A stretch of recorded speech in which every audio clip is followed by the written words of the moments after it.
Hello Internet and welcome to this quick video on solving a quadratic from a completed square, perfect for GCSE Maths. Before I begin, please make sure you know exactly how to complete a square both when A is 1 and A isn't 1.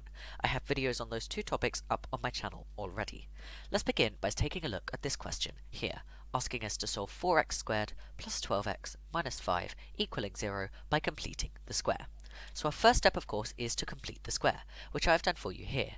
We can say that this equals 4x plus 3 over 2 squared minus 14. Now all we have to do is set this equal to 0. I have that same completed square and I've just set it equal to 0.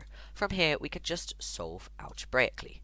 So we have 4x plus 3 over 2 squared equaling 14 here, and there's just a note there to remember to use the plus minus when rooting, as we're obviously going to get two answers as we're answering a quadratic. So solving this algebraically continued, we're going to then have x plus 3 over 2 squared equaling 7 over 2. All I've done here is divide both sides by 4. Then we're going to have x plus 3 over 2 equaling plus minus root 7 over 2, which is just taking the squared from one side and square rooting both sides. And now we can just say that x equals plus minus root 7 over 2 minus 3 over 2, as we've taken the 3 over 2 from the one side and put it on the right hand side, and putting this in a calculator we can just get two answers of x equaling minus 3.37 and 0.37. I have another example here. If you'd like to try this one for yourself, pause the video now and go ahead, otherwise just follow along with me. So we are asked to solve x squared plus 12x minus 5 equaling 0 by completing the square. All we have to do first is complete the square.